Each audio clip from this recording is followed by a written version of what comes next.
Yes, look, travelling in a motorhome has been a part of my life for a very long time. Even before we had kids, my wife and I would get away in a camper van for trips, testing them out.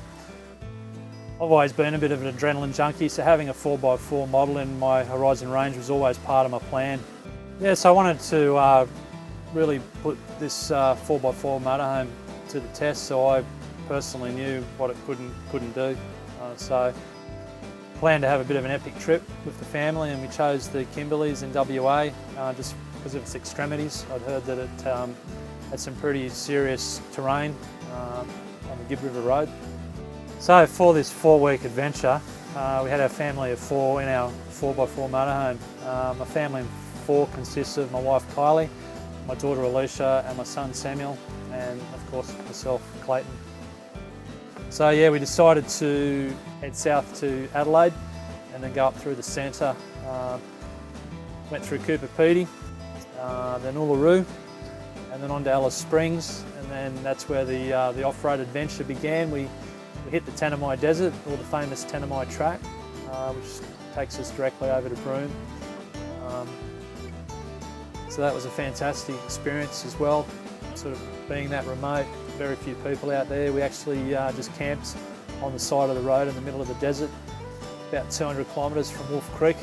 If anyone's ever seen that movie, you know what I'm talking about, but I certainly slept with one eye open all night that night. Yeah, we certainly stood out on the trip. We had that motorhome fully wrapped in sign writing because we wanted to promote the trip. So each family member had a turn each day of writing a couple of chapters of a blog that we put on our website. So some of our clients could follow us on the trip, and the kids really took ownership of that.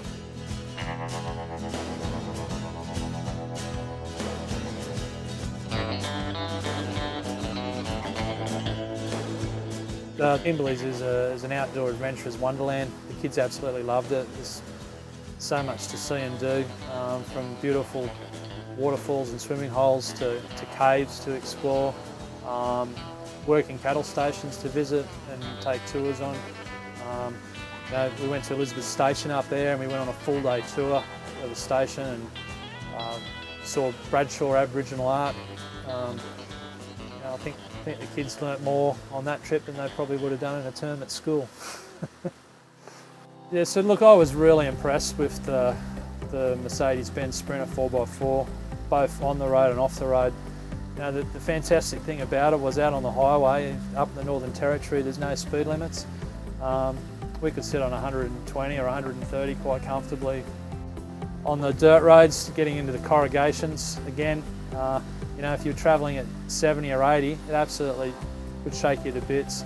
But once you got the vehicle over 90, it pretty much just skipped over the top of those corrugations, which almost made them non-existent. Caravans sitting on like 60 kilometres an hour, we were just passing them like they were standing still. Yeah, so it's pretty unfortunate that we only had the 4 weeks to do that trip. We wish we had a lot longer. So we tried to maximise our time up in the Kimberleys and squeezed every last minute out of it. So we'd organised to meet a journalist in Alice Springs who was going to take over the vehicle from there and drive it across the Plenty Highway and do a review. And myself and my family flew home from Alice. So we squeezed every last minute out of the trip and left ourselves 2 days to cover more than 2,000 k's to get down to Alice. And yeah, it was a pretty sad moment for all of us to have to pack the motorhome up. We had to clean it before we handed it over, and all the family just kept saying, "Oh, we wish we could do the last leg. We wish we could do the Plenty Highway, and if we didn't have to go home, where would we go to next?" So yeah, it was a sad moment leaving it behind in Alice Springs.